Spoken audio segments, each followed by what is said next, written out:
How many COVID shots did you take, and how do you feel about it now, in retrospect? How many COVID shots did you take? 0. But I think it's fair, and I could see that you recoiled when I asked you that question. And I don't think, honestly, you should be asking people about their medical care, but that became a matter of public policy. And I do think that the whole country ought to pause and assess, like, what did we just go through? How do we feel about it now? And so it's a very straightforward question. 81 million votes. 15 million more than Barack Obama. Twice the population of New York City more than Barack Obama. What do you think of that? In terms of Biden? Yeah. 81 million votes. They are saying that Joe Biden got 81 million votes. And my question is, do you accept that? And second, how do you think he did that? So I have to ask you, since you were a witness to, and in some unintentional way, a participant in one of the most widely covered events in American history, January 6th, what was that? Do you think that was an insurrection? What are the big issues on which you disagree with your donors? A lot of the people who are pushing censorship, in fact, I would say almost all of them in both parties, particularly the Democratic Party, claim they're doing so in order to protect democracy. But how can you have a democracy with censorship? What is the goal, do you think, in Ukraine? When do we know we've achieved it? They will not define it. And what do you think it should be? If you have a child who says, who's born a boy, I want to become a girl, he hasn't gone through puberty yet, he's, say, 10.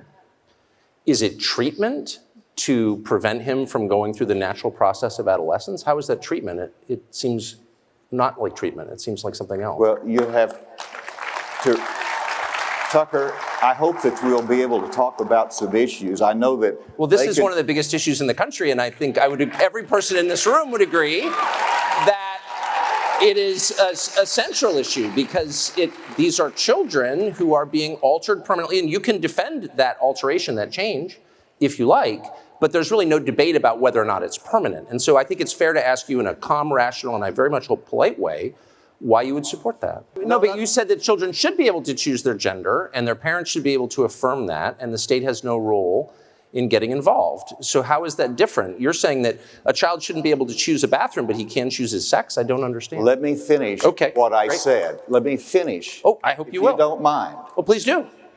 And I will stop with this, but you have repeatedly described delaying a child's natural progression from childhood to adulthood through adolescence. You described that as, quote, treatment. And so that raises clearly you've answered the question. You believe it's treatment. You believe, I suppose, that people can change their sex. Because if you don't believe that, you wouldn't call it treatment, would you?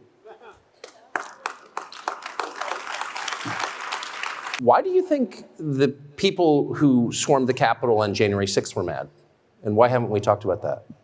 They were American citizens. Most of them didn't commit acts of violence, and they were really mad. And they were mad because they thought the election was unfair. Right. And I wonder why more time hasn't been spent by either party reassuring Americans that our elections are real, that all votes are counted, that the electronic voting machines, which no one seemed to trust 10 years ago, now are infallible, why mail-in voting is a good thing. Like, why doesn't anybody try to reassure the public that the mechanics of voting are legit?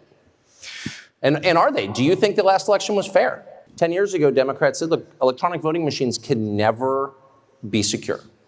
And of course, that's obviously true. Anything electronic can be subverted. Real countries don't use electronic voting machines. Are you confident that a country with electronic voting machines, ours, can have an election that you're participating in that everyone can trust?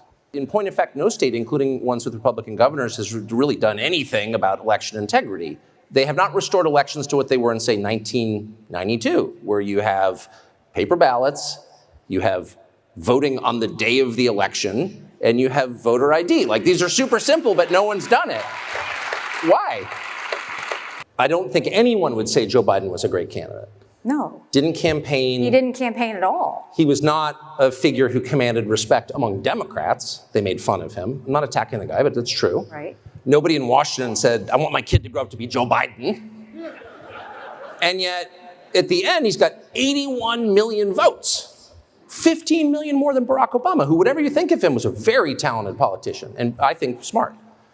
So, like, how did he do that? The censorship regime in place during the last presidential election, and by the way, I think it remains in place, in the federal agencies, telling information providers, the social media companies, what they can and cannot run. No one's been held accountable. Meanwhile, Julian Assange is still in prison thanks to our efforts. Would you pardon him, and would you hold those people who are violating the First Amendment accountable?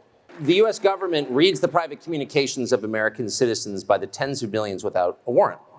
And everyone knows this, it's been revealed, they've admitted it, and no one has moved to stop it. Do you think that there's a good reason to allow this? One of the things that we've learned in the almost 3 years since the last election is that various government agencies, intel agencies, law enforcement, FBI, CIA, NSA, were involved in shaping public opinion about the last election. They interfered with our election. And that suggests to a lot of people that maybe those agencies have too much unchecked power. You've worked in government, what do you think? So you and the vice president too, but you're the only elected leaders in an executive branch that's the largest human organization in history. Millions of people, okay, work for you. And a lot of them just hate you because they're all partisan Democrats. And they work to subvert you from day one. And again, we've just seen this at scale. What do you do about that? Like, what do you do about the FBI or the CIA or agencies that are heavily armed and have intel capacities that you don't have, and like they're vast? How do you manage that? If they're still classifying the JFK assassination docs 60 years later, they're just mocking us, aren't they? So I was just in Eastern Europe, much poorer than the United States. But one thing you notice in the cities I have visited there is that there aren't a lot of, or really any, drug addicts living on the streets, ODing on the streets. The so-called homeless problem, which is a huge feature of life in this country, doesn't kind of exist or seem to exist there. What do you think of the fact that we've got hundreds of thousands of people living on the streets and dying there? What should we do about it specifically? There's never been a higher percentage of Americans on prescribed psychiatric drugs, benzodiazepines and amphetamines. It's the highest it's ever been, and SSRIs. And the suicide rate keeps going up. So is there a point at which we say this isn't working, this treatment that we're offering? We don't know whose cocaine it was in the White House. I mean, what's your guess on that? I'm sorry, I mean, the government of Mexico allows fentanyl to be made in its country and to come over our border. Yes. And remittances from Mexico are a huge part of their economy. The Mexican government is party to the murder of hundreds of thousands of Americans. So why is Mexico less of a threat than Russia? Do you think, and would you as president use the US military to seal our southern border? But why wouldn't you just create a human wall of American military personnel and just kind of fix the problem immediately? We could afford to do that. We don't want to do that for some reason. What am I missing?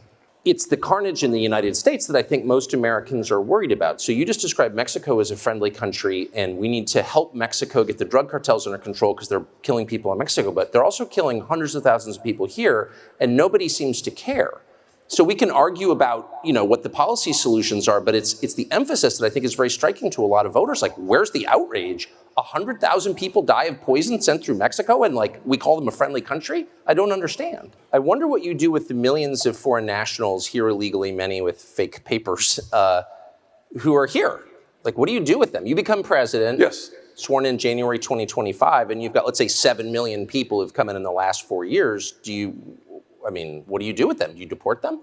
Wait a second. The federal government's knows where everyone is because everyone has a smartphone and they're tracking you. Yes. So we know anyone using a fake social security number. Why not just drop them off in Tijuana? Bye-bye. Well, and I see half the Midwest down in Southwest Florida during the winter months. And that's a good thing. But when you see half of New Jersey down there, does that make you worry? Speaking of energy in the military, who blew up the Nord Stream pipeline? I mean, I don't know. I'm not claiming you did it. No. I'm just kidding. No, I don't know. That's what I'm saying. Do you know who did it? Seems pretty obvious. It was backed by the Biden administration, I would say. I think all the evidence suggests that, but I wasn't there. But that seems like a huge step. This is the largest industrial sabotage in history, sent more carbon in the atmosphere than any act ever. And there's weirdly no curiosity about who did it. And I think that's strange. You recently met with Zelensky, according to news reports. And I'm wondering if during that meeting, as a prominent Christian leader, which you are in addition to your political views, you broached the question of his treatment of Christians within Ukraine. The Zelensky government has raided convents, arrested priests, has effectively banned a denomination, a Christian denomination, the Ukrainian Orthodox Church within Ukraine, has persecuted Christians. And I wonder if you raised that with him. I would think you would have greater concern for religious liberty in Ukraine. And I'm surprised by your I told you I raised the issue of religious No, liberty. you spoke to one person who's clearly on one side of it, and there are many, many news reports that are not disputed by anybody that many clergy have been arrested in Ukraine. And I'm merely saying I may not agree with their views. I'm not Russian Orthodox, but you can't arrest clergy for having different views, period. I'm sorry, Mr. Vice President, have you, I know you're running for president. You are distressed that the Ukrainians don't have enough American tanks. Every city in the United States has become much worse over the past 3 years. Yeah. Drive around. There's not one city that's gotten better in the United States. And it's visible. Our economy has degraded. The suicide rate has jumped. Public filth and disorder and crime have exponentially increased. And yet, your concern is that the Ukrainians, a country most people can't find on a map, who've received tens of billions of US tax dollars, don't have enough tanks. I think it's a fair question to ask, like, where's the concern for the United States in that? Well, it's not my concern. Tucker, I've heard that routine from you before, but that's not my concern. Since you are a younger person and spend time with them, we saw yesterday that a group of reservists has been called up to Europe, apparently, to prepare for war with Russia. Of people in the age cohort who might plausibly be called up to do that, what's the response? So why not force a peace? How would you do that? Well, you could tell Ukraine, and they are a client state of the United States, without American backing, there's kind of no Ukraine. We're literally paying the salaries of their bureaucrats. We want you to sit down, as they tried to do, but were stopped by our government, and stop this war. And reach a peace as one does, where both sides, concede some of their interests. Like, why wouldn't that be in our interest to do that? As president, you'd be in charge pretty much single-handedly of America's foreign policy. So with that in mind, I have to ask you about Ukraine. So in the spring, you described the war in Ukraine as a, quote, territorial dispute. You issued a statement saying it was a territorial dispute that was not central to America's national interest. There was an outcry over this, and then pretty soon after you seemed to change your view and describe Putin as a war criminal and say that it was central to America's foreign policy. Why did you change, and where are you now? But you're coming from a completely different world. It's not like you were mayor, state legislator. You're coming from business and technology and biotech. So what have you learned? Like, how have your views changed since you immersed yourself in crowds of voters and started listening to people? I watch media coverage and everything's about race. And America is divided by race. That's America's original sin. It's the thing that cleaves us as a country. You didn't mention that. So why do they keep telling me that? Do you think climate change is driven by human activity? There are really two questions. One is the climate changing? And I guess we can measure its temperature around the globe over a period of years. But the deeper question is why? We had glaciers 10,000 years ago. The climate has always changed dramatically since the formation of the Earth. So do you think humans are causing this change?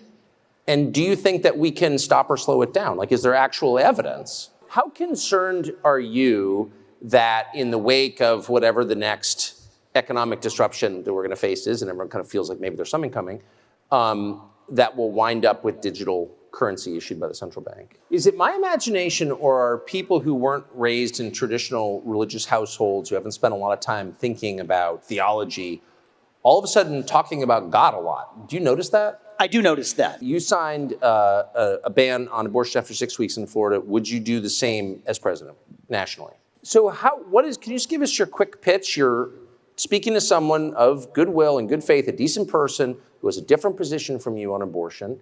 How do you bring them to your position? What do you say? It's just that a lot of Republican primary voters have gotten kind of cynical because the Republican Party doesn't care what they think, obviously. Yeah.